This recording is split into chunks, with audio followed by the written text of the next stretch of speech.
a teammate on my team that, he was the best from his country, and the country is very notable, and the number one rival to the United States, and so he was very, very good. And I remember saying, I'm going to take his soul every single day. I'm going to take it, and that sounds twisted, right? Yeah, it does, But but I I love created it. the necessity, and I know that I brought out the best in him and he brought out the best in me. He didn't need to know about it. We're still the best of friends, you know. And He didn't need to know about it that I was he going to take didn't. It his soul. was inside me. It was my Right. world in here, Yeah, I got you. And you definitely didn't need to know that. I'm Billy Ryan, and this is the No One Is Watching podcast, where we explore high-performing teams, individuals, and leaders, and dig deep to find out what makes them tick. This show highlights the DNA shared by elite performers, the process by which they leverage that talent, and ultimately helps you apply those lessons to your own life, business, or team. So I think part of what makes your story so interesting, at least to me, is your childhood and how you explain how you were raised and your parents, and particularly when you contrast that with the path that you took and the things you achieved. Can you tell me a little bit about that, sort of what life was like as a kid? Yeah. For me, my parents were kind of like outlier type personalities. So for us, there was we were very unconventional to begin with. They had come from the East Coast, and the only people from the family to move out to the West Coast and move to Oregon. So I grew up, I think the biggest gift my parents gave me was, the space just to be myself. So we didn't really grow up with any sort of expectations as far as I knew. Um, and so my dad was always interested in self development. So for me at a young age, it was this idea of, you know, having a dream, going after something. I didn't really have one until I got to the age of 14. And when I was 14, it's kind of like, is maybe this is fairly common, but it was just like, okay, let's go. Let's choose. We got to make a choice. So took all the stuff that my dad had been kind of putting in front of me, and wanted to put it into practice. And so I decided I What wanted kind of stuff was your dad into? What kind of stuff did yeah, you absorb? stuff like Dale Carnegie, maybe Napoleon Hill, some of these people that were into um, basically being able to visualize a future or see a future. And how do you, kind of like the phrase behind me, unlimit your potential. It's just something that, it was a phrase that kind of popped into my head when I think I was 6 years old. It was a sort of curiosity of, human potential. I think I was a bit rebellious to school. I always kind of felt like school wasn't really capturing my imagination, and, in a way, maybe limiting me or forcing me to be something that I wasn't, because I wasn't getting good grades, that's for sure. So, but I knew that I was curious. I knew that I was kind of like this learner. Hmm. And so he would have different books, all kinds of different books on just human development, and being able to create a reality that doesn't exist yet. So And it so sounds I like wanted, you were intellectually curious as a kid, even if you weren't the best student. oh yeah. If I had fish, I would, I'd have like, I'd build graphs and, spreadsheets of like all of the things that go into raising the, aquarium fish. So I was a Okay, student. I just didn't want to study what the teacher was forcing me to study. got it, got it. Pick your own subject matter. Yeah, and then I was obsessed by whatever that was. Okay, So, but it had to be up to me. That, yeah. that was the thing, and our parents had allowed us that space to do that. You know, and they started with this really great, and I've tried to do that as a parent as well. This really great sort of starting point, which was they when we were adults said that we really started out with this idea that you were here to teach us, not the other way around. So they were always curious of like, where did we want to go? What were we into? And so that kind of flips things around rather than them feeling like they have to teach us. We were there to teach Interesting. them. Yeah. Yeah. Without us really knowing, it's not like they made that. We found that out as adults. So Got it. so yeah, I started focusing. 14 was like, hey, let's pick a dream. Let's pick something to go after. And I had always been fascinated about the Olympics. Old enough to have seen the Miracle on Ice when I was really little, but it was magical. And Yeah. I remember it was before I really knew what the Olympics were. But when they ended, I was like, what? They end? There can't be an end to it. And I'd start crying, you know? So there was definitely this connection. And then that age of 14, I was like, okay, let's go after the Olympics. I'm curious, did you watch other sports, or was it the Olympics specifically that just grabbed you for some reason?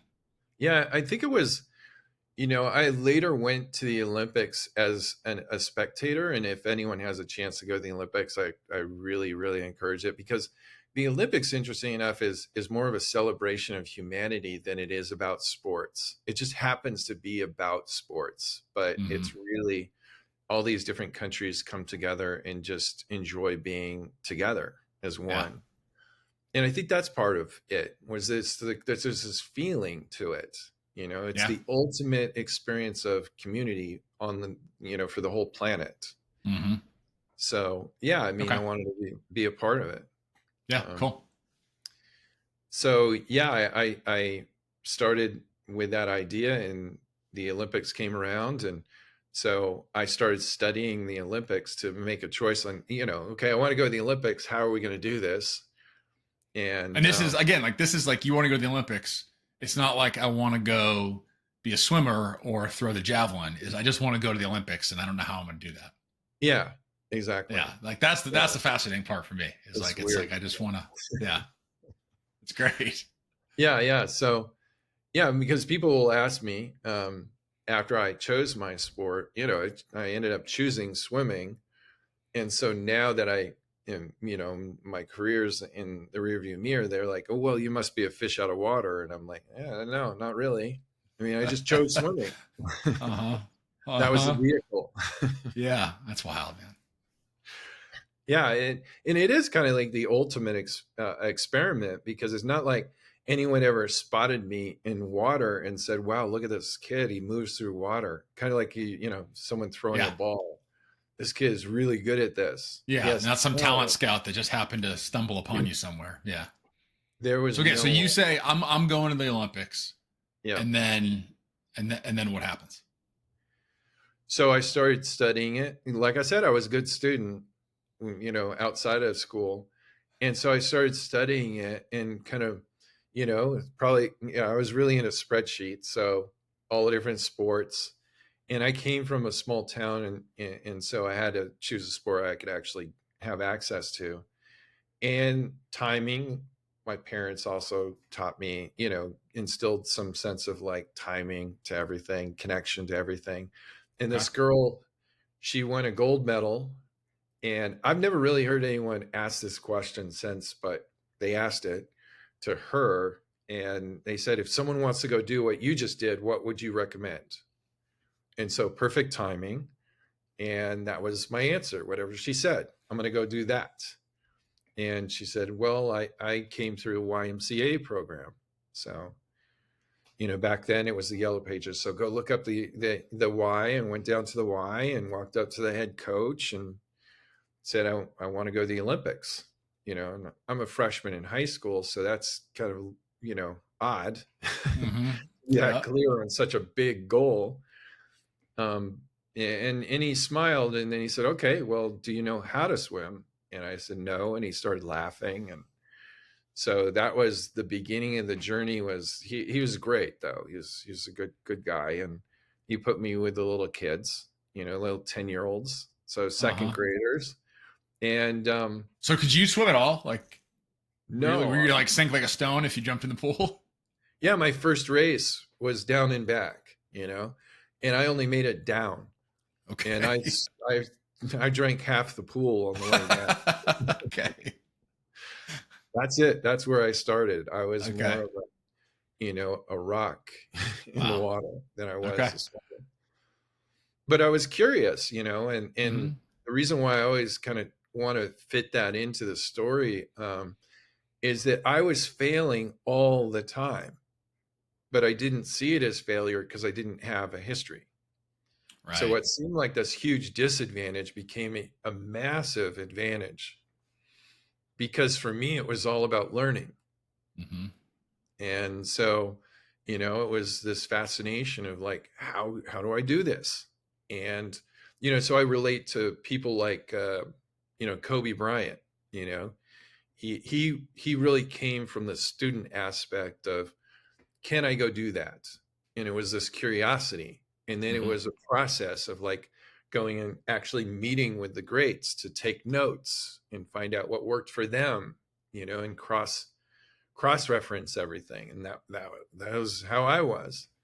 I think And that's a so fascinating thing. I just want to yeah, pause on that because I think that's a fascinating perspective on things because you didn't view it as failure, uh, seemingly because one, you were viewing it essentially as an experiment, right? Can I do this? I clearly yeah, can't do it right now, but what do I need to do to be able to do it? And so there's zero ego involved either because it's not like you've been swimming for 10 years and then you decide, hey, I want to go to the Olympics, and your yeah, pride gets hurt when you realize you're not good enough. So I think there's a yeah, lot to draw from that, just sort of humbling yourself and realizing. You think of somebody making a career change, or Michael Jordan when he walked away from basketball, right? And greatest player on the planet. I'm going to go struggle in Double A baseball, just to see if I yeah, can do it, to prove it to myself, right? Like yeah, there's a lot that's hard to do because most people, don't make those sort of hard transitions necessarily in their life. But yeah. I think I mean, you just kind of turn it into a superpower to your point. Yeah, I mean, to me, I just see it as this sort of process of curiosity, and I didn't have a room full of trophies, didn't have any ribbons, nothing, no clippings, and for me, it was just this, hey, let's go learn about this thing and let's see how far we can take it. And I believed that it was possible to begin with. I will say that, so I came from this space, and my parents weren't athletes. So I was this freak that, in my family, because there was nothing that was suggested from my environment. My dad built classical guitars, and my mom was an author. So they were artistic people. And so for the Olympics, it was kind of like they treated it as a hobby, and they Mm-hmm. said, okay, that's fine. We'll sign the release forms or whatever, but you got to find your way to practices. You got to pay for your dues. You got to get yourself to the competitions. And for me, I'm not saying that works for probably a lot of other people, but for me, it was perfect because I was self motivated. It was all intrinsic, right, rather than Yeah. extrinsic, Yeah. and it was a buy-in, so that every time I got on my bike and I rode 10 miles to get to workout, you bet I'm going to make the most of that workout. And then on the Sure. way to the workout, I'm going to be doing, visualization and, listening to these self-help, audio, in my headphones. Yep. I'm going to maximize this thing all the time, taking the city bus to get down there, when I couldn't ride the bike or whatever it took. I was going to get there. And every time I had to go through all that to get there, it made me more and more committed to this thing. And I love that. I love that part. And when I'd get there, the friends on my team, I felt, this became my biggest pet peeve was, parent coaches, that were living vicariously through their kids, and the kids didn't, my buddies didn't even want to be there. I Uh-huh. was like, man, I just rode 10 miles to get here, and you don't even, and they're dropping you off and you're resisting it. You don't even want to be here. You're tortured by this thing. Mm-hmm. So Yeah, I yeah, equate that to like it's different circumstances, but that's pervasive in probably all youth sports now, but it's definitely pervasive in baseball. And you see these kids that, do I have to go out and practice? It's hot outside. And then I would go down to like the Dominican, right? And a lot of that is sort of driven by economic opportunity and sort of options that they have or don't have. But those kids down there, that's all they want to do. They're out there with no shoes and a cardboard box as a glove, right? That's all, and you have to drag them off the field to get them off. And so, just that, getting back to sort of the intrinsic motivation, and it was your path that you chose, right? It was not mom or dad saying, "Hey, you need to play a sport, or you need to have a hobby, or you Yeah. need to stay in shape." It was like, this is my path. This is what I want to do. Yeah. Yeah. And there was no pressure at all. If anything, if my dad ever started talking about my times, or they could never, you go and ask them what my time was or any stats, they still couldn't tell you, right? Yeah. They had no And what clue. was the first time they saw you swim or race, I They should went say? they went to the big ones. They went to Okay. the like nationals and Olympic trials. They went to those. Hmm. Those were big moments. Those were family moments. Sure. Yeah. But that's crazy because you think about, um, I mean, some parents are at every practice, every Yeah, private session, the whole deal. And you're right, they live vicariously through it. I'm not judging it. Like, they're trying to give their kids opportunity, but yeah, I heard I had somebody on, Jeff Francoeur on our last episode, and he shared a conversation he had with John Smoltz where they were talking about youth sports, and he said if your kid has more passion, or if the parent has more passion about the endeavor than the kid does, it's just not going to work. Because eventually you'll get to 14 and you'll say, I don't want to be here, right? Seth wants to be here because he chose this path, but this path was sort of chosen for me. So yeah. I'm gonna go do something else. Yeah, I used to say this jokingly, but I'll say it even more serious as I go along, is that to get to be the best, to go after mastery or greatness, it's a form of self-torture, and you can't do that extrinsically. There's no Yeah. amount of motivation. Hey, I'll give you $100 million if you do this, positive or negative, of fear of life or death, to do it from the outside. There is nothing that will compete with someone that's intrinsically motivated. Yeah. I will take you down. That's what makes me the killer on the field, right? Yeah. Because I will do anything for this thing. You you're looking around looking for your parents' approval. You see it all the time at youth sports where the parents are barking like coaches, and Yeah. the kid's not even focused on the ball. He's They're looking at terrified. their parents Yeah. like, what do I do now? They're not even looking Yeah. at the coach sometimes, Right. Yep. Yeah. Yeah. No, I mean, look, you're like the epitome of that, of the intrinsic motivation, and not having that. Again, the background fascinates me because it wasn't just that your parents didn't put pressure on you or weren't athletically oriented. They took it seemingly took it several steps further, where it was like, hey, you're on your own. Like, we'll support you in the sense of we'll pay Yeah. for this, or we'll allow it to happen, but we're not going to go out of our way to facilitate. And Yeah. that certainly wouldn't work with everybody, but you were Yeah. wired in a way that it probably, I don't know, maybe it drove you more than had they attended every meet and drove you to every practice. Like, who knows how Yeah. you would have responded to that? You have any thoughts? Yeah, there were a couple of times my dad might have asked me like, what's your time? Or he was trying to take a little bit of an interest, and I'd be like, Dad, back off. Okay. Yeah. Okay. Yeah. But he found a way, like he's a very loving person, a very supportive person. So he was into the self-development part of it. So he Yeah. could support the overall. Like, hey, what do you want to do? What are your dreams? That's awesome. You can do it. That's all you need. You Yeah. need a dad, you don't need a coach. Right. Right. Right. And so that's where I got my kind of my ability to be able to dream big and go after it. And you know I didn't need any specifics about the sport itself. I had a coach for that. Right. Yeah. I mean, so you had that foundation, to your point, and it was he was going to support you no matter whether it was you were going to play the violin or swim or Yeah, whatever. Follow your passion, support you to do it, and spot on with the intrinsic motivators. I mean, you're just yeah, not. You can see it when somebody's out there that I'm just not gonna. You're not gonna beat me. right? Like Yeah, yeah, we'll get on the treadmill and we're gonna run, and I mean you're either gonna beat me or yeah, I'm gonna die. Like I'm gonna die, right? I'm just gonna fall exactly. on the treadmill, Yeah, and yeah. I'm not gonna quit. Um, And you'd so see these what? guys on my team, that they they were labeled as talented, right? So humans love to project. They love to control the narrative. And so they'd say, "This is the next," right? You Yeah, fill oh in the yeah, right. blanks, right? Yep. And I remember having guys on your, because every level has that, right? The coach, even, you don't have great coaches along the way. I eventually had some really amazing coaches at the top, but there were coaches in between that had their favorites, right? I was never really a favorite. I was this sort of like comet shooting through the system, right? No Yep. one saw me coming. They couldn't explain how fast I was improving. They just couldn't make sense of it. So they'd have these like, their favorite this or the favorite, and I remember they'd say, "Oh, Johnny's so talented," and it was funny. I just kind of could sense. I was like, "Oh, when you get labeled talented, you get lazy."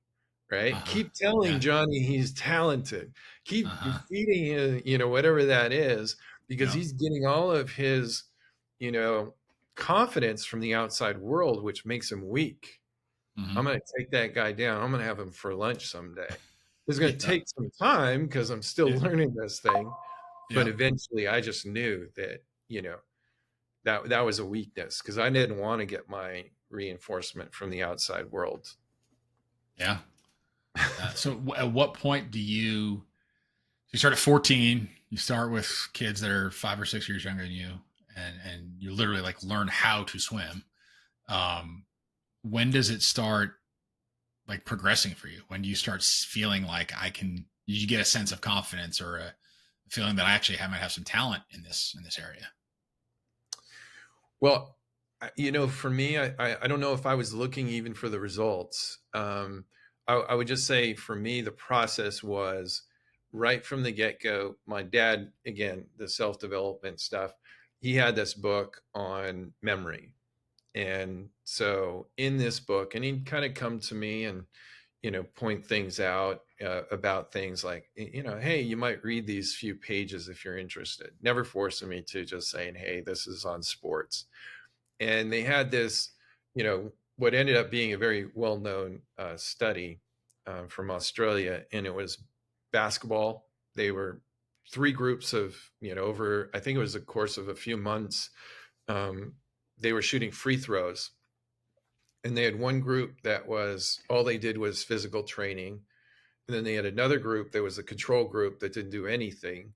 And then they had the third group that was the mental. So they didn't even touch a basketball, but they did all the mental training.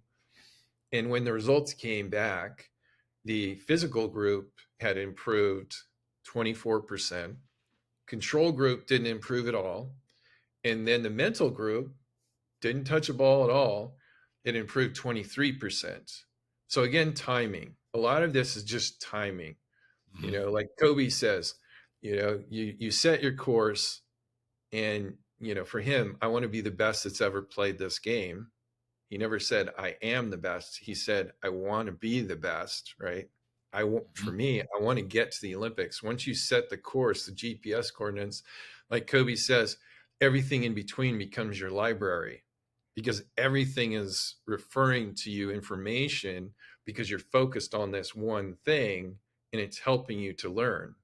Hmm. And so immediately I was like, okay, well, we'll take the 24% and the 23%. We'll add those two. That's 47%. That's my X factor. Right. Hmm. And so, to me, the mental side was the foundation. A lot of times now people are talking a little bit more about it, especially with mental health. But to me, it was always like, this, are you kidding me? Like, I can train my body and I can train my mind. And then my mind, if I can really be creative, delusional, I can do all kinds of stuff because I had come from this space of being unlimited in my mind. Hmm. And then it became this curiosity. So I've always felt like the next level of competition is creative, right? It's not me against you. It's this sort of creativity. Like, how far can I take this? You Yeah. see it in basketball, like with Steph Curry. He's taking shots from half court, and now we almost assume it's going in. He's changed basketball, the way we perceive basketball. And so for me, it was always like, how far can I take this if I take off all the breaks, you know? And so, Yeah, that's a pretty powerful concept. and that's the fun part about it, right? To Yeah. me, it wasn't, it was sports, but it was more about the creation of something, Yeah. you know? And let's see if we can go. So that kind of has always been my space. Even when I was a little kid, it was like jumping bikes, BMX bikes of, how far can we really go on this, and encouraging others, encouraging myself. So I'd always been this kind of person of unlimited, beliefs. Yeah, And the limits thing is interesting because I forget who it was, but I read about um the CEO of a big tech company, some mhm, giant, one of the bigger ones. And I'm blanking on who it was at this point, but he said that he surmised that some large percentage, 75%, I'm getting the number wrong, but 75% of really successful startup founders were likely on the autism spectrum. And his theory behind that was kind of what you were just touching on. It's that it's so hard to build something from nothing, right? To bootstrap it, to get through, to get $1 billion valuation, to do all these things that 99% of us are going to give up or get defeated along the way because you've got your wife saying, hey, like, we can't really afford to take this risk, or you've got your coworkers or friends or investors saying, like, there's a million reasons why this won't work and you shouldn't do it. And his whole theory was that, like, they're sort of unencumbered by that because of their condition. It's really became like a superpower for them where they just weren't. I'm not really concerned. Like, they just shut out that noise and kept going. And you see that a lot with performers. You see it a lot with athletes. Um, the really good ones, obviously, they use it as fuel. Like, yeah, go ahead, like, bet against me, right? Like, mhm, set the line and make us the underdog, please. That yeah, sort of thing. yeah, But it's just sort of unshackling yourself from all of these limitations. It's like, it's great to say, and everybody's like, yeah, absolutely, and it's it's really hard to do, right? Because we're all just yeah. carrying all this stuff around every day. Yeah, to me, I mean, use a lot of like really simple references because for me, it's always been pattern recognition is what I've come to understand it. And so when you look at nature, right, it's a pretty good pattern to follow rather than fighting it. And so, mother of all invention is necessity. So let's go out and intentionally create the necessity. So that's what I would do with this focus, this obsession of, and obsession is another word for falling in love with something, right? And that's what I did, was just fall madly in love with it. I think I fell in love with the process. Again, I wasn't a swimmer. I was just like, I want to choose something and then I want to apply myself. So I was involved in mastery before I even knew what mastery was, you So know? how granular would you take that at that point? Right, you're a teenager at this point, and you said you weren't really focused on results. So it's not necessarily. If I'm putting words in my mouth, your words in your mouth, correct me. But it's not that you're necessarily trying to shave off a half second here or there in your times. Was it more technique oriented or mental preparations and visuals? What was it really sort of tinkering at that granular of a level at that age? Okay, that's a great question because it was results, but it wasn't real results. I Okay. did this thing um, out of necessity. I did all these weird things, and now in what I do now, I realize, like, wait, I was doing the same thing Michael Jordan was doing, or, these different great, out of necessity, you create these things. I had a teammate on my team that, he was the best from his country, and the country is very notable, and the number one rival to the United States, and so he was very, very good. And I remember saying, I'm going to take his soul every single day. I'm going to take it, and that sounds twisted, right? Yeah, it does, But but I I love created it. the necessity, and I know that I brought out the best in him and he brought out the best in me. He didn't need to know about it. We're still the best of friends, you know. And He didn't need to know about it that I was he going to take didn't. It his soul. was inside me. It was my Right. world in here, you Yeah. know. I got you. And you definitely didn't need to know that. Uh, And but then I find out, one of the clips, because I use a lot of clips and in the work that I do now. So I say these things, but then hey, let's hear Michael Jordan say this. So Michael Jordan, in his speech after the Hall of Fame, he talks about all of these internal rivals that he created, and he calls them yeah. dots on a board. I'm like, oh my gosh, I did the same thing. But no one told me to do that. I did it out of necessity because I knew I needed to have this just twisted level of commitment. Hmm. And I did all kinds of weird stuff. But it was about, how do I get this thing to go no matter what? And so Is it manufactured adversity to some extent? Because I know Jordan was famous for that. And he got, there was a lot of attention paid to his Hall of Fame speech for that very reason. He started kind of like well, bad mouthing people, like his high school coach and all this stuff, right?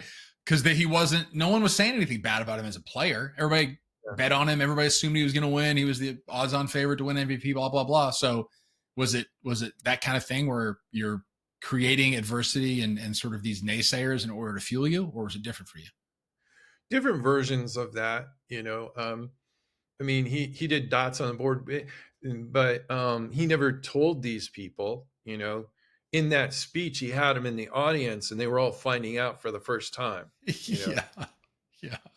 because he wasn't on the cover of Sports Illustrated with the rest of the team, even though he took the game winning shot, right? Uh-huh. Yeah. He used that as motivation. The coach that had cut him in high school, and that player was in the audience. But Kobe did the same thing. Kobe was there. There was a magazine where they rank all the best players in high school, and he was like 47, 48, and he created what he called his kill list, his assassin list. And so he said every single game was to take each one of these guys out systematically. Now Uh-huh. that sounds twisted, but no one knew about that. Not Yeah. while he was playing. You just create this internal world that's very focused and driven on results. But the results were always moving. So the reason why I want to get back to the results is, I never wanted a result to be connected to how I felt about my progress, if that makes any sense, because I want to be Yeah. able to move quicker than the results. So what Right. I did is, um, I give names to it now just so I can reference it quick. Leapfrogging, I call it mental leapfrogging. So at the end of the season, you would drop a lot of time. That's the way swimming is. You do a lot of different things. You rest, you shave, you do all these things. And then you get this time that's a lot faster than anything else you did the rest of the season. So you could have a bad start, you could have a bad turn, and sometimes it didn't represent how fast you really were. And that was my perspective. And so what I would do is I would have this time, and I'm still learning how to do this thing, but I did it throughout my career. And I'd say, okay, well, if I had a great start, great turn, what's my base speed? And if I remove all the imperfections, what do you think is a fair time? And it was always faster. And then I'd say, okay, that's my time. I'm going to remove all of the evidence of the real time. And self-development, if you lie enough to yourself, you believe it, changes Mhm. your identity eventually. And then that becomes my real time. And then I become, humans are wired to be unsatisfied, right? That's what keeps evolution moving along. So then I would accept this new time, and then I'd go, I'd say, set my new goals based on going faster than that new time.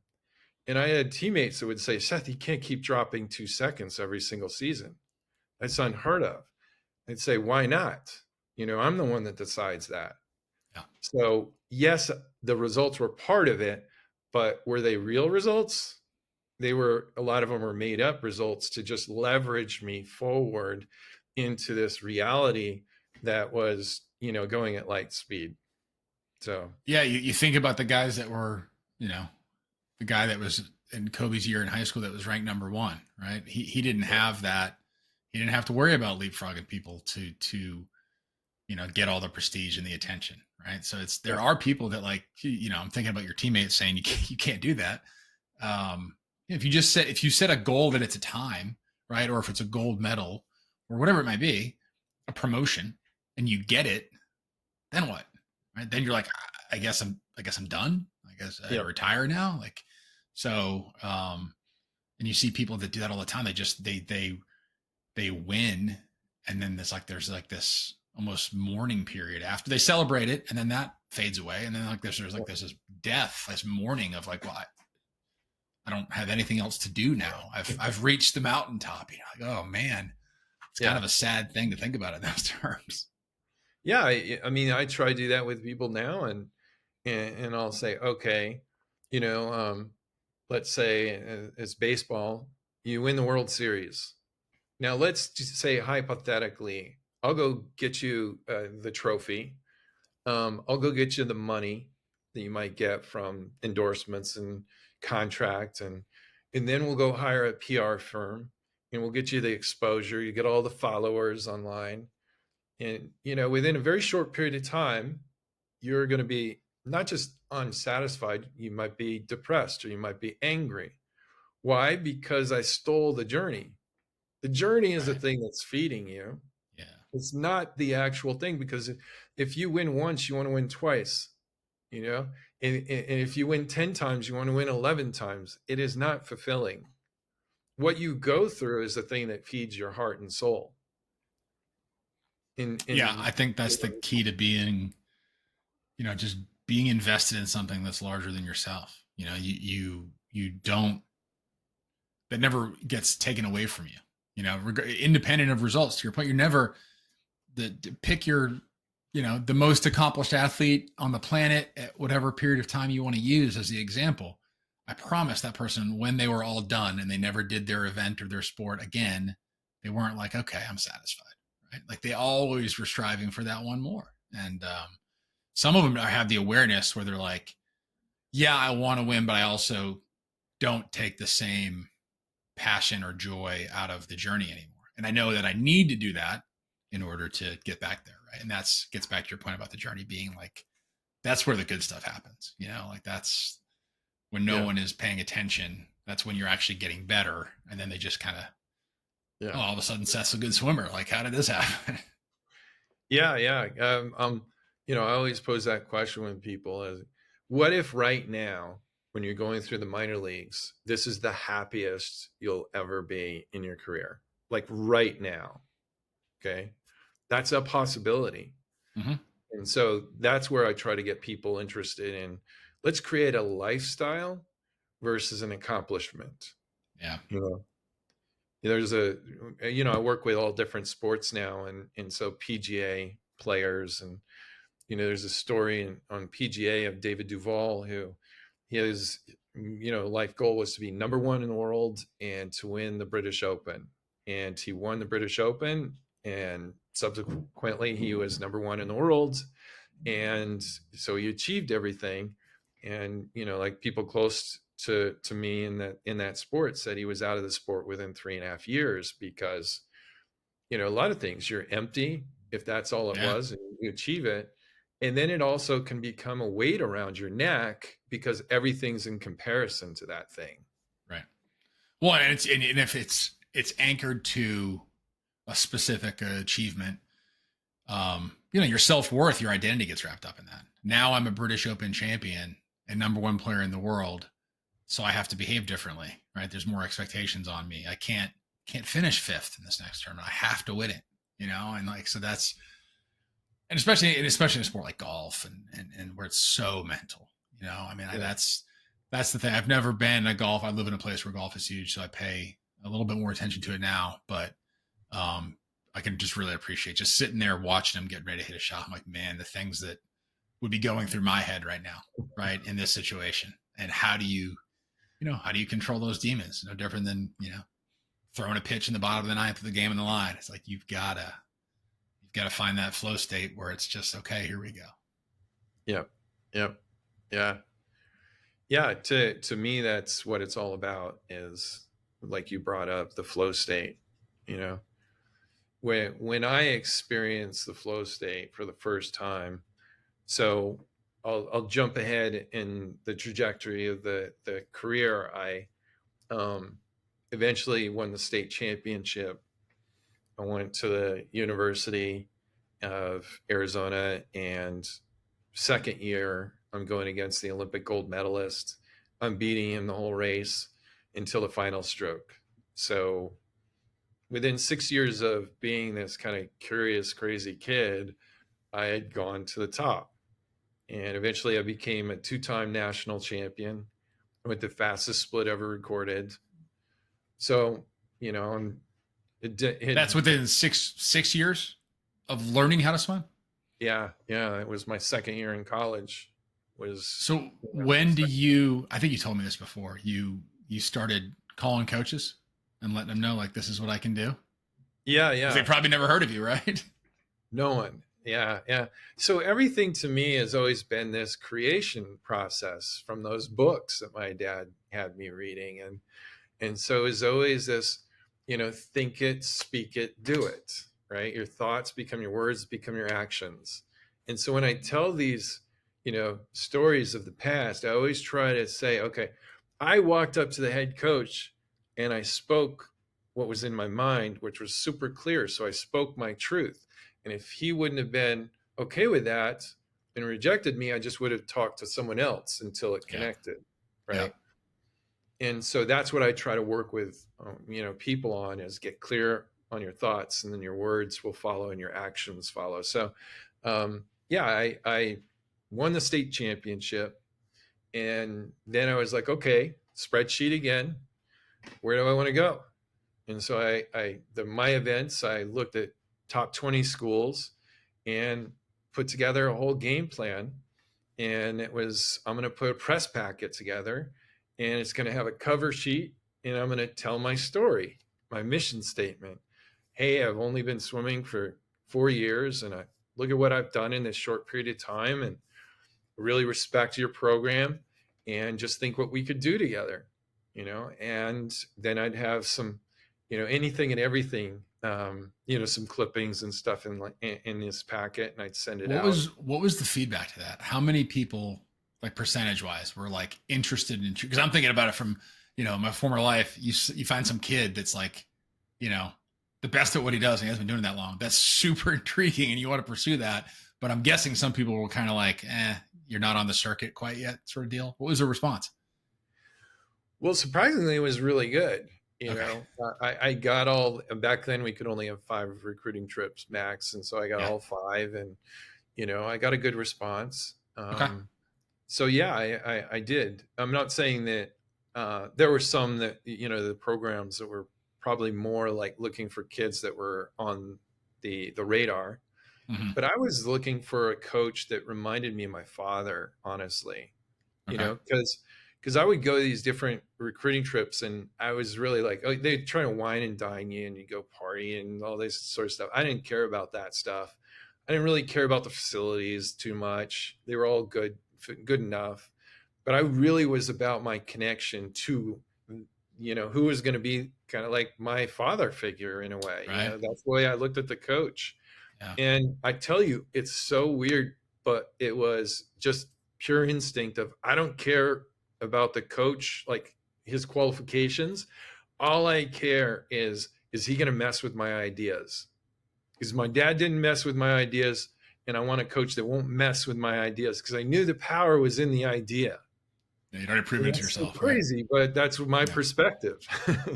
Well, it wasn't at that point. You'd sort of proven it to yourself. It wasn't. You weren't 14 now and hadn't done it yet. You'd done it to a degree. So I get it. Yeah, yeah. Yeah, so there's this guy, and it's Frank Bush, and he just reminded me of my dad, and I could trust him immediately. And Yeah. so he made us, not as big an offer as the other schools, but I wanted to be, back then, the PAC conference, Pacific Conference. Most of the Olympians were coming out of there. So again, it was always resistance, right? Yeah. You want to find out like what the rest of the world is doing. I don't want to be the big fish in a big pond. What's the point of that? I don't need to be the big guy. And Mm-hmm. so I went to a school that would put me in the situation where I'd be going up against the best because I wanted to be tested. Otherwise, what's the point? Yep. And so I remember we were going against USC the very first meet, and I went the same, my best time. So it would have won state the year before, and just two schools, eight swimmers, and I was dead last. And I was like, Wow. yes, this is awesome. See, it wasn't about the result or, Yeah.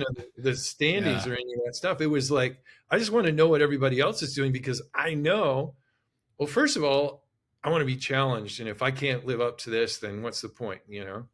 So Uh-huh. I really wanted to go up against these people. And immediately I was turned on by like, I beat these guys, I can beat anyone. Yeah. And that was exciting. But, That's great. slowly. It's like that would deflate most people, right? That would have been my best time ever. And I just finished dead, dead last. Yeah, but to me, it was always this. It always came from a curiosity. Yeah. And I used to do this back even in Oregon at the program. I would go back then it was all magazines, so I'd go cut out all these results from around the world and I'd hang them up on the wall in the locker room, and I'd say, guys, we don't focus on the people here, we focus on the people out there. Don't think local, think global. I used to say that, right? Like, Yeah. those are the guys we want to compete against, these guys in the magazines. Uh-huh.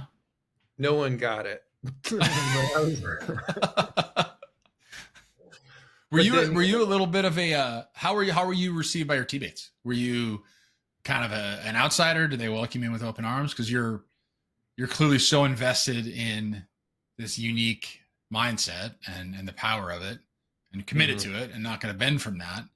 And I can't imagine everybody was like, cool, I'm on board with that. Right. Like how did that go over with teammates? Well, I was pretty quiet to really be transparent that, my mom called me the silent steamroller. So I kind of created the locker room as like, okay, this is what I'm doing in my bedroom. I got pictures of people up on my wall. I got goals on my wall. So I'm just going to create an environment. And if they like it, fine. If they don't like it, then, no harm. Yeah. Um, so I was pretty quiet about it. But yeah, I mean, if someone asked me, some of my close friends, I would tell them. But I also guarded these ideas. I knew that I was they were like, you're kind of incubating these ideas, Yeah. and that's kind of what I coach people on now. Is that just like the movie Rudy, which is Kobe Bryant's favorite movie, but it's a real life story of someone wanted to not having good grades, wanting to go to Notre Dame, play football, like small guy, all those things, Mm-hmm. all the resistance. And the character I always focus on is his older brother who's working in the factory, who's the cynic saying, hey, get back to work. Why are you doing all this Mm-hmm. foolish stuff, chasing your Yeah. dreams? Yeah. And I always say people project their internal world on the outside world. So he's from a place of limiting beliefs. And so you are a challenge to him. So I kind of got used to being a challenge to people. My existence would make them feel uneasy, Mm-hmm. and you'd have people spit their poison, which is their self doubt onto you. And if you take that on board, that could kill a career. But what's interesting in being able to help people get to the highest level, I helped a guy get into the NBA, and I said, this is what's going to happen. Um, all those cynics, the moment you make it, they're going to come to you and they're going to look you in the eye and say, I always knew you could do it. And you're going to go, Yeah. what? Yeah. Right. But the point to that is that they never saw you in the first place. They saw themselves. And so when you're going after your dreams, they were speaking to you, but they were really talking to themselves, saying, how dare you go after your dreams? Because I'm not going to allow myself to go after my dreams. Yeah. Right. Yeah. And so they have amnesia, they have psychological amnesia. And then they want, I would say they'll be the first to ask for a ticket on your bandwagon. Right. Yeah. They'll forget all of Yeah. it. Right. Yeah. No, that's a great point. It's a great point. So you obviously Yeah. didn't let that noise get to you, right? You were singularly focused on that. And you get through. Well, tell me a little bit more about college. So you say your was it your first meet or your second meet? Oh no, you said sophomore year. You go up Yeah. against the gold medal one, right? Yeah. So I go up against him and, beating him the whole race, like I said. But my coach was really interesting.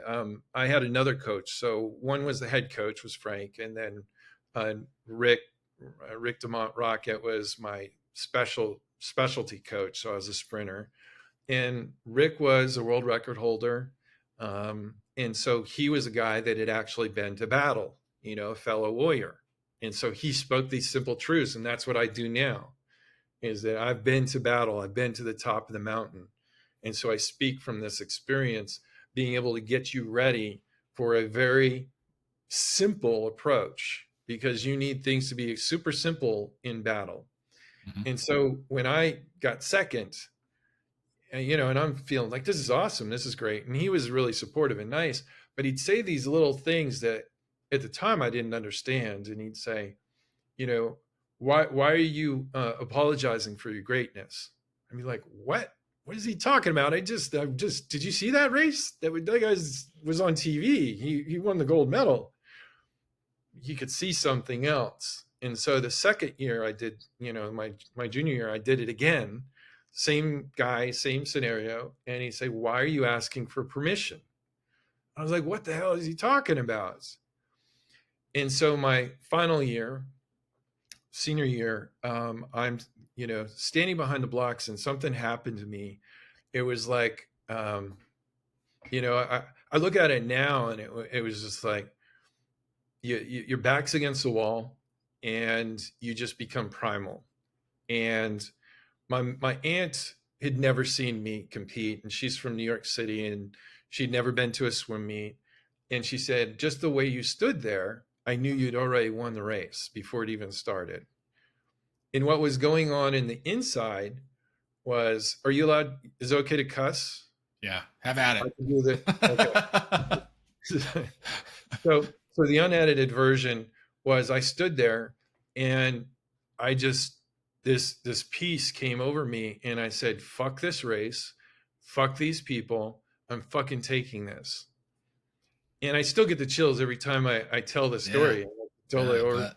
And you drop into the flow state, the zone, the moment, being present. And it was, now I understand what happened, but back then I couldn't remember anything that had happened. But I dove in and I was going faster than I had ever gone before, which I was missing all the turns because you time your turns, and so I was coming to almost a dead stop, kicking into each one of these turns, and I still missed the American record by 2 inches.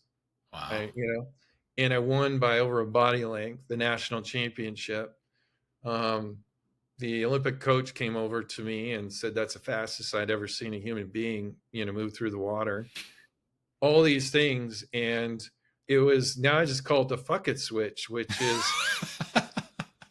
I understand it now, which is when you watch Star Wars, and he's trying to, in the first one that was released back in the day, he's trying to blow up the Death Star, and he can hear Obi-Wan in his mind saying, trust the Force. That was based Yeah, on mythology, which is yeah, allow the life force to flow through you. yeah. you know and so we can, I meet people where they're at. So if it's a person of faith, it's allow God to flow through you, spirit. Or it could just be thinking about the team first, right? Team first mindset, that it's not about you, it happens Mhm. through you. And then you get this like superpower, right?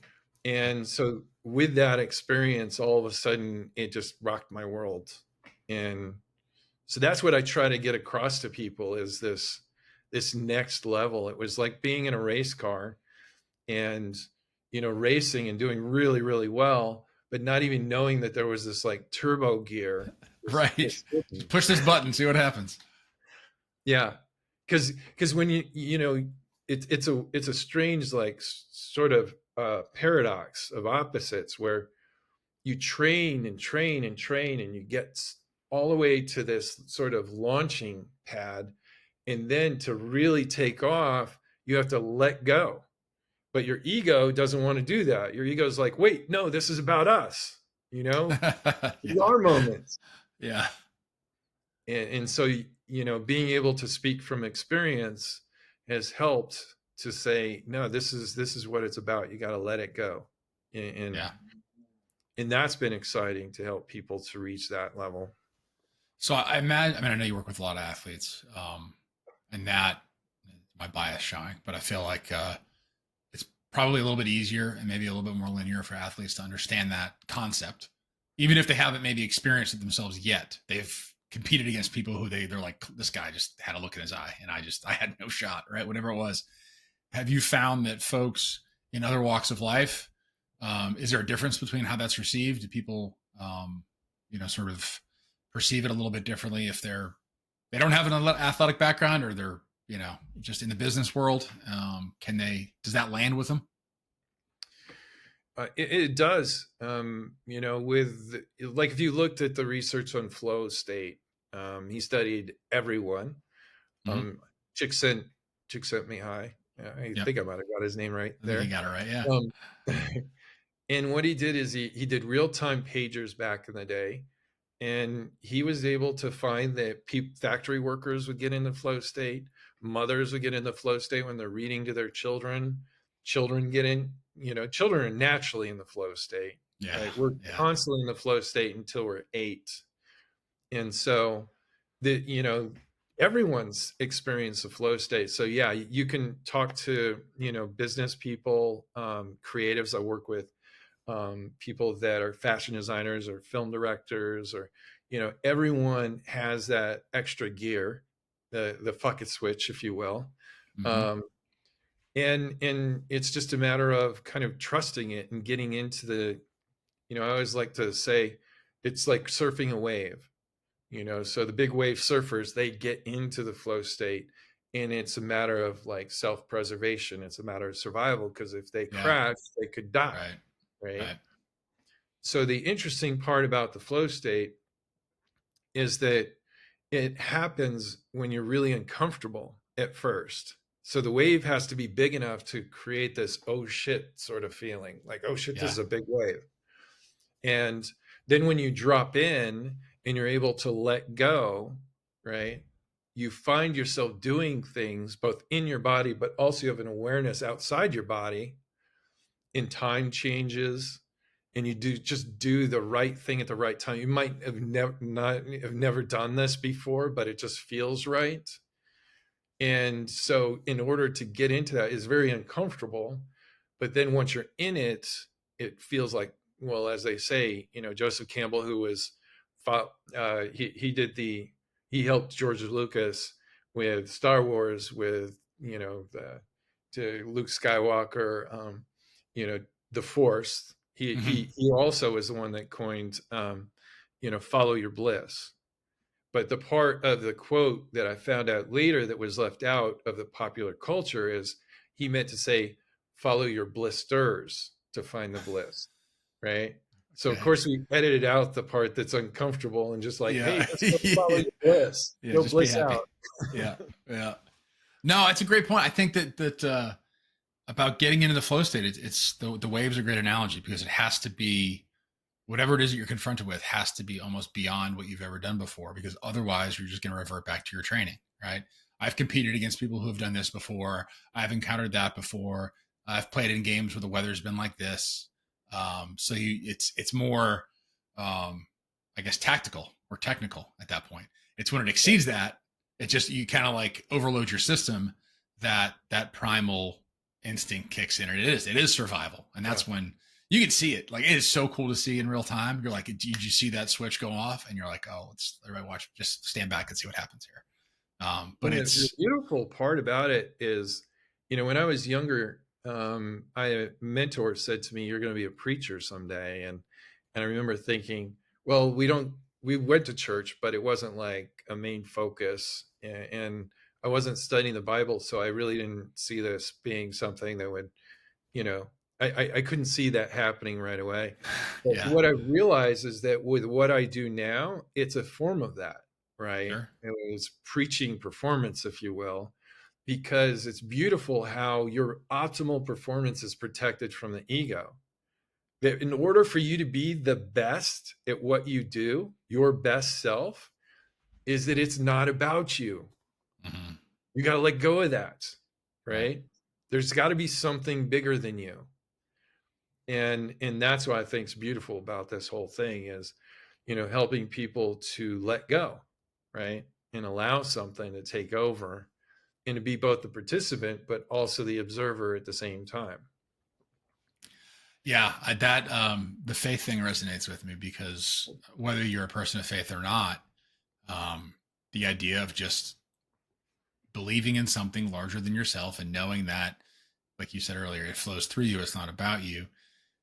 It's really hard to shed that ego, and the only way you can, and faith is maybe the best, most effective, most common sort of mechanism in which that is utilized. But if you don't, you think about people that maybe don't believe in God or aren't people of faith, and that appears to me, that seems to me like it would be a bigger challenge to then find something that you would believe in that is greater than yourself. Maybe it's nature. You use the surfing analogy, right? You just the ocean's undefeated. You're never gonna beat it. Yeah, Um, but yeah, I mean, to it has to sort of exceed the ego, right? Because the ego can manage it. Get to my earlier point, up until like your training and your talent, right, wherever that threshold yeah, is, and then when you bust through that ceiling, that's when the ego's like, "Whoa, I gotta, yeah. I don't know what to do Yeah. here." Well, your mind, again, I use like just simple, practical ways of describing things. So your mind is here to keep you safe, and it has good intentions, but it doesn't know you're out on a baseball field. All it does is feel the sensation of, man, we really care about this, right? This Yeah, feels like life or death. yeah, And so what it starts to do is it runs scenarios because the mind is trying to guess what's going to happen next, right? For self-preservation. So it's trying to figure out, is this good or bad? Is it good is we're going to go be the hunter. We're going to be in the flow state. We're going to be at our best. mhm, Or is this going to be bad? Are we going to die? Do we need to run and hide? Are we going to be the hunted? And it runs these things simultaneously almost. And that's where you kind of, all the great performers kind of learn that they have to ride with it, mhm, that it's just naturally going, your mind is going to mess with you. And so what you're trying to do is accept it, that that's its role, and just put yourself in the best position to be able to surf that wave. And so when you really do think of team first, you think of God, or something bigger, then it allows something to let go, let go and let God. Or, and I try to meet people where their belief comes. So it's faith, belief and trust. Those are the things that are going to really take your performance to the next level. So if it is a person of faith, we'll talk about God. If it's a person of spirit, spirit. If it's a person that doesn't talk about any of that, we're really trying to find some level of fatalism, maybe, where it's kind of, you could use astrology, you could use karma, where you're just like written in the stars, but something to help you to let go. yeah, But if we have to go all the way to the science side of it, I would say, okay, when you get in the car and you drive to the store, okay, you just make the decision that you're going to go to the store. And do you have any thoughts along the way? No, and sometimes you may even pick up the phone and have a call on the way. So you're doing something that's very different. It's dangerous and yeah, it's also chaotic. You don't know what traffic's going to be like, but you do it without even thinking about it, and you also multitask it, right? So that's a version of this. So I'll say, okay, so your subconscious mind and your muscle memory can drive a car, right? And so you've been playing baseball or you've been hitting this golf ball or whatever it is, much longer than you've been driving a car. So see ball, hit ball, or let the car drive itself. Just trying to find a way for them to be able to let go. hmm, And that's really scary for the ego because the ego is going, wait, I want control over this. yeah. I mean, I love the driving analogy because it's like if you start breaking it down into what it is and how we go about doing it. I mean, if you and I are driving in opposite directions on a 2-lane highway going 60 miles an hour, and all that separates us is like a 6-inch yellow line, and we're 4 feet away from each other, like if you describe it like that and you kind of look at it like a science, you're like, that is insane. I'm not going to do that. And then meanwhile, like, you do it without even thinking about it while you're on the phone and you're eating a sandwich or whatever you're doing. But it's Yeah. spot on because it's muscle memory and it's sort of been normalized. And then I think that's the trick, right? Is the really really great ones are able to sort of normalize that pressure, and it's they still feel it, but to your Yep. point, it's almost like they feel the flutter of the heartbeat or whatever it might be, and it's like they got a manual stick shift and they just shift gears and it just Yeah. quiets down, right? Yeah. Yeah. And so what we focus on are the things that you have control over. So you have control over perspective, like the picture frame you put around it.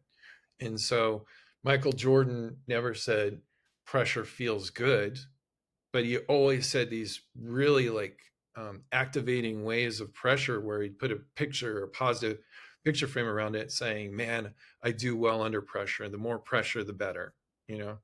Yeah. But he never said it feels comfortable, or feels pleasant, because it doesn't.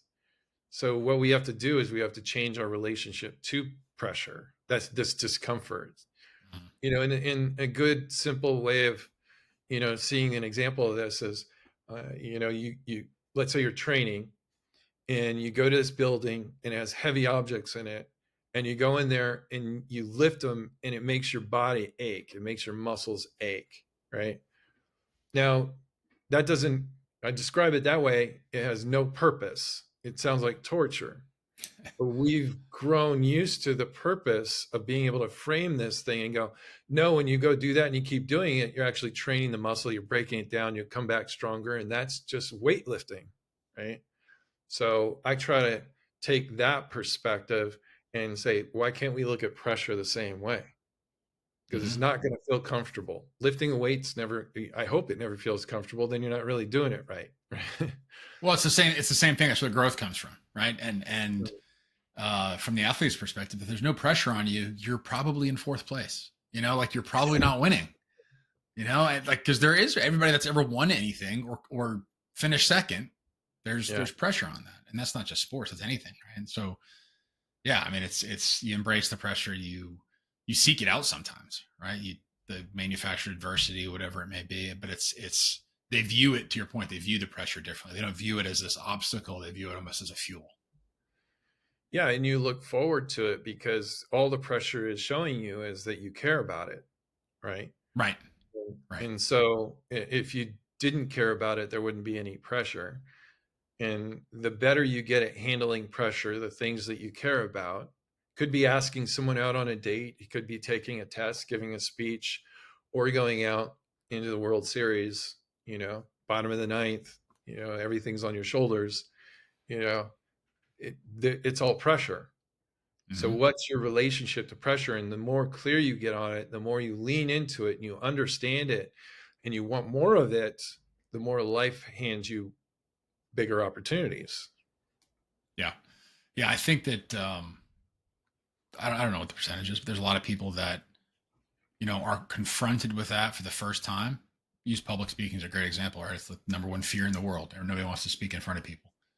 And if they get up there and they flub their words and they just completely crash and burn, I'm sure a lot of people never, ever, ever do it again. Right? They're just like, Yeah. no way. Right. But if they had tried again a second time and it went well, or they just felt a little bit better about it, the high you get from doing that kind of thing, of like overcoming that, is monumental. And there are people Yeah. that probably are capable, not probably, certainly capable of incredible things if they can just get through that pressure crucible. And some people do it easier than others, but a lot of people just hit the wall once and they're like, okay, that's enough for me. That hurt. Yeah. Yeah. And when you get in a pressure situation, it really does almost feel like a battlefield sort of environment where bullets are flying, right? And you may have had all these things that you were going to do, and then your mind becomes unpredictable. And then what? So what Hmm. we try to do is we try to have things worked out ahead of time and super simple, and then also have some visuals so that we can remind ourselves that, when the bullets start flying, we don't know where our mind's going to be. So we need to be able to look at the glove and say, oh, okay, that's what we're focused on. You Hmm. know, this is what I have control over in this environment. And Yeah, that's so exactly. simple. But, again, it's like your palm in front of your face, you got to pull it back and go, oh, that's my palm. And that's the space that I work in is like, power hides in the obvious. It's these simple, simple things, but you use them as a tool when it really matters under pressure. It becomes really powerful. Yeah, yeah. It's a matter of, I guess, focusing on, to your point, what you can't control if people are heckling you or if there's $1 million in the line or whatever it is, but you can control how you behave in that environment, what techniques you use, and Yeah, there's where all you allow kinds your of, head to go. yeah, I mean, you have, some of the main controllables are your breathing, you know, you can control your breath. So you can take a, reset breath, a big, huge breath just to like let go of everything. Or you could do a breathing pattern like the box breathing from the Navy SEALs, Hmm. and the counting is a thing that will occupy your mind as you're moving through this pressure moment and give you a small sense of control. Your body language, like Steph Curry will do intentional smiling at the free throw line if he's in a rut, because he Yep. says attitude manifests results. So these little things, are part of this process of getting the control back. Where you put your shoulders, how you have your chest back, will make it so that you feel more confident. Um, how you talk to yourself, you're the most trusted voice, that you'll ever experience in your entire life. Where is that conversation leading your thoughts, your identity eventually? And then perspective. How are you looking at this whole thing? Because if it doesn't look perfect, your mind will race to a result and it will start to spiral out of control because, oh, well, this feels really uncomfortable. Let's go try this. And Yeah. then, oh, well, let's go try this. And then you see people in athletics, especially because it's, metric based, so it's easier to see. And it's on TV too, where they start to speed up their tempo and it just gets worse and worse and worse. Hmm. So, yeah, it's a matter of like, where do we put our focus? How do we stay, you know, in our own little bubble and, be able to have a sense of control over the little things, not the big things. Your ego is going to want to always go to the big things, the story. Yep. We have to be able to go to the small little things that will Yeah. eventually lead to those stories. Right. And it's the difference, I think, between, because you're right, your ego is going to seek out comfort. And Yep. so sometimes that comfort is, this path is too hard, I'm going to take another path because that's just a little bit easier. But Yep. sometimes if you can sort of silence that voice and say, this is uncomfortable, so I'm going to like look inward and I'm going to go really like 3 layers below and focus on my breathing, then all of a Yep. sudden that part's more comfortable and all this other stuff's still going on, I'm just not focused on it. So that's a big delta, right? You're fast forwarding through it just to get it over with. You're essentially self-sabotaging, right? Like, I'm not going to win this, so let's get it over as fast as we can, versus let me Yeah. let me kind of put it on autopilot to a certain extent and see how good we can do. Yeah, yeah. Your ego is always going to be like trying to control the outcome, trying to control the outcome.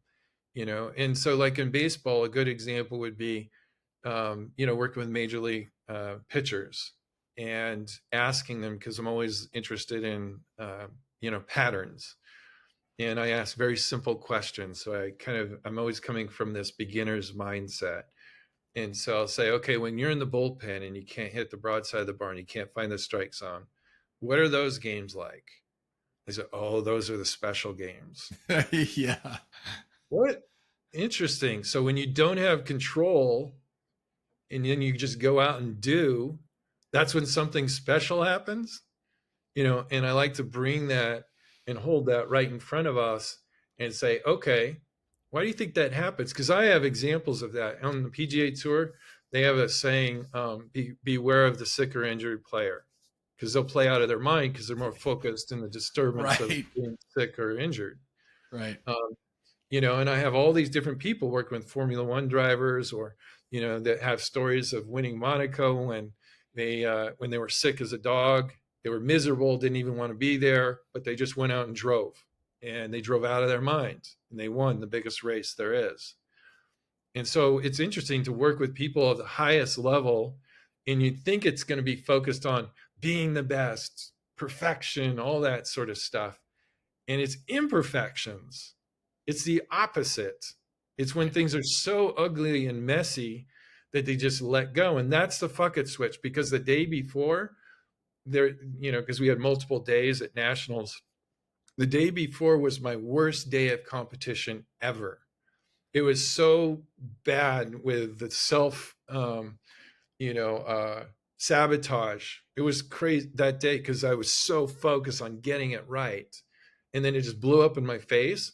So then the second day came around, and that's where the fuck it switch was. I just finally let it go. And you watched people like John Rahm famously four putted the first hole of the Masters, and then you went on to win the Masters, Hmm. right? So we have an early imperfection that sets us free, and the ego just goes, okay, this is over. Oh, I'll just let you go do it. I'll just let you drive the car. Yeah. Well, there's a little bit of like anger in that sometimes, right? Like they're kind of pissed off at themselves or the results, and they're like, "Well, Yeah. screw it," right? Like I'm Yeah. not, and that's kind of freeing because then you're focused on like almost the anger is the motivator. You can take that too far. Anger can Yeah. turn into rage, but I've seen that like a million times. Yeah. Yeah. It's finding this balance, you know, and I love the fact that it's beyond the ego, right? Because it really brings you back to there has to be something bigger than you in Hmm. this.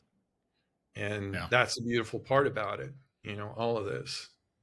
Yeah, that's why I always go back to the golf's the perfect example. There's parallels between that and baseball, but it's like in golf, you're on the tee box. It's just you. Nobody can help. Nobody else can help you. Nobody else can do anything for you. And really, it's almost entirely up to you. There's some weather conditions, I suppose, and some other things that can impact you. But if everything's right and you hit it good, it's probably gonna be a pretty good shot, right? Yeah. But then you look at the other side of that of baseball, and I just had a conversation with my 7-year-old son the other day because he's doing baseball and he's doing golf, and we were golfing and he just shanked one, right? He just hit it straight right. I go, hey buddy, it's golf. Like it's gonna happen. You're gonna hit some bad shots sometimes. I go, baseball, the same thing can happen. You can hit the ball right on the screws, line drive right at somebody, they catch it. You can't hit it any better. Like you can't worry about that. And Yeah. he's like, yeah, whatever, dad. And then sure as hell, his next like 2 days later, he had a baseball game, line drive right back in the pitcher. The kid's like, boop, got it. And he just looks at me. He's like, you gotta be kidding me. I told you this was gonna happen. You're just gonna be okay with it. But it's Yeah. it's it's liberating. Like it's in a lot of ways. When I played in college, it was kind of hot headed and had sort of a football player's mentality Mhm. in baseball, which is not helpful. Yeah.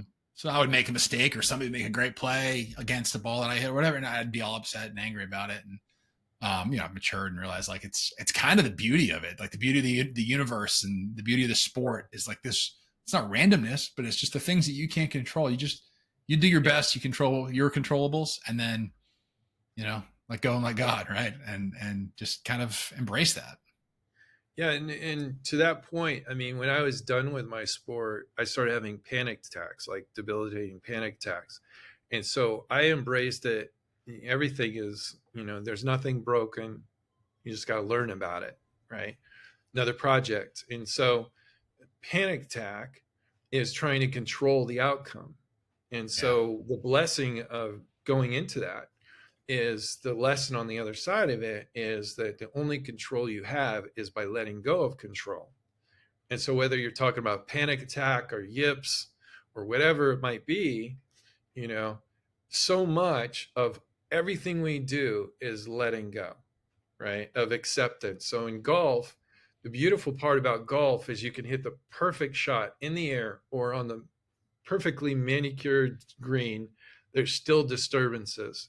There's still variables, right? Mm-hmm. So you can do it perfectly and it still won't go in, right? So there's a lot of acceptance in especially golf. Yeah. And I think it's that's a beautiful part about sports, is that in order for us to be at our best, we have to find a way to let go, when it's most uncomfortable. Right. When you want to let go the least.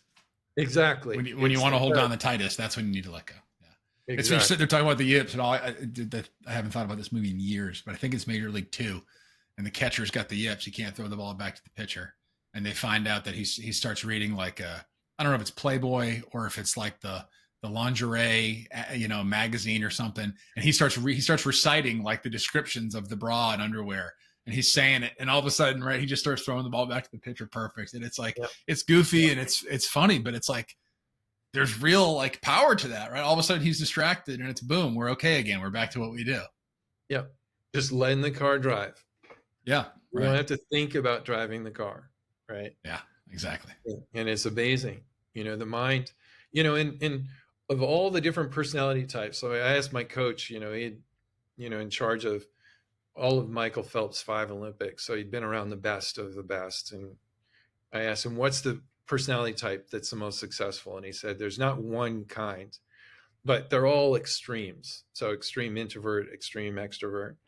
And so what I've taken that is one step further, is the extreme that he's talking about is stubborn, right? So the greats are stubborn. So we Mm-hmm. can stubbornly work against ourselves, and then we can also learn about this and stubbornly work for ourselves, right? And that's what we're trying to instill in all of this. And that's primarily a matter of perspective, right? Because you're still Yeah, stubborn. It's yeah, just a matter of which direction you're pushing. exactly. Yeah, that's I always try to find that stuff, right? Like the elite performers in any walk of life, and what do you're sitting in a room with the top 50 Major League Baseball players or Mhm. film producers or chefs or swimmers, like pay attention, because that's like there's just so much to glean from that. Just the little off ball minutia stuff where how are they interacting with each other? What are they doing? What time do they show up? And you can, if you look, you can kind of see through the matrix. You can kind of see those common threads, and it's fun because they all do it with their own like little flavor. Yeah, That's what makes it so fun. If we all did it the same way, it'd be boring, right? But yeah. everybody's There's personality showing through. definitely, and that's what I love. I'm obsessed about what I do now, is that I believe there's a pattern of greatness. I just call it the blueprint of greatness. And when you cross reference all the people that have been successful in all walks of life, um, they're all doing similar things, similar patterns. They're doing their version of it, but it's a Mm-hmm. similarity between. So, and for Yeah. me, my curiosity is meeting them where they're at to understand, how are you coming at this, and then show you the pattern and see how to unlock that. That brings us full circle. That sounds like kind of the approach your parents took with you as a kid. It's like you're looking to learn from them so you can Yep. then help them, right? Like if more people I think would embrace that, I think we'd have a kinder, gentler world first and foremost. But I think there's just a lot to. I've really always enjoyed being around people and working with people that are that embrace that. Like the Yep. CEO that's going to walk down and talk to the janitor and not do it because he knows everybody's paying attention and he wants to be the everyman. I mean, he's doing it because he's like, hey, how's your kids? Like, Yep. what can we do better, right? Like, there's good ideas come from everywhere, so why am I not going to ask? Yep. Everybody. Exactly. And your world becomes your library. Right. Yeah. Right. Yeah. So Awesome. last question for you, and I'm curious about your answer on this one, given your experience and your perspective on things. But what makes a good teammate in your mind? Good teammate.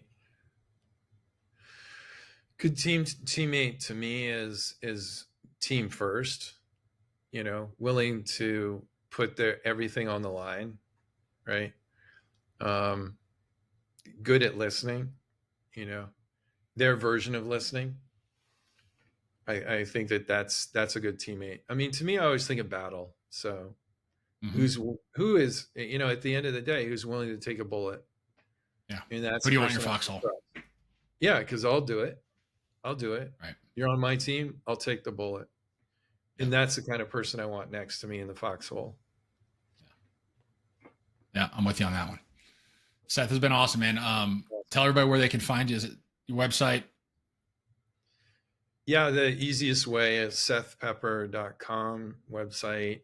Can reach out to, just to have a conversation. I always like talking with people. And then a lot of the social media, it's my name is the handle. So whether it's Instagram, LinkedIn, Twitter. So always Awesome. like sharing the obsession. So Yeah, man. please Well, I reach out. appreciate you sharing some with me today. It's been a lot of fun. I really appreciate your insights on things and your perspective. It's super unique, and I know you got a lot to offer. So thanks for spending some time today. Thank you for this conversation and letting me in. This is a journey together. So thank No you. doubt. My pleasure. Thanks for listening to this episode of the No One Is Watching podcast. If you haven't already, be sure to hit subscribe to be notified of future episodes. If you'd like to support the show, please take a second, leave a rating and review, or share it with your friends. If you're interested in similar content, you can check out my website at nooneiswatching.com, where you can subscribe to the newsletter, read my blog, or follow me on your social media platform of choice. Look, your time is valuable, so thank you for lending me some.